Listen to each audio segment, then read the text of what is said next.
அதே மாதிரி இந்த தேங்காயில் நெய்யை கொண்டு போகணும். ஏன் டப்பாவில் கொண்டு போகக்கூடாதா? டிஃபன் கேரியில் கொண்டு போகக்கூடாதா அபிஷேகத்துக்கு? ஏன் நெய்யை தேங்காயில் போட்டு கொண்டு போகணும்? தேங்காய்ன்றது வந்து நம்ம உடல், அதை உள்ளே ஊற்றக்கூடிய நெய் நம்ம ஆத்மா. சரிங்கப்பா.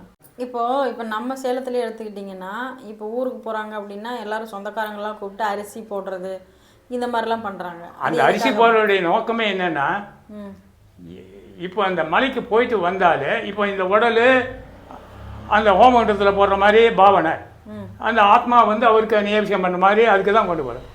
இறந்த பிறகு அவங்களுக்கு என்ன பண்ணுறாங்க, வாய்க்கரிசின்னு போடுறாங்க. அந்த வாய்க்கரிசின்றது தான் கையில் பிடிச்சி கொடுக்கறது தான் அந்த அரிசி.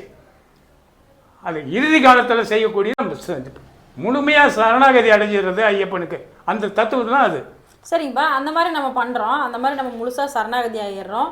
நம்மளோட உடல்னு சொல்லக்கூடிய அந்த தேங்காய் வந்து அக்னியில்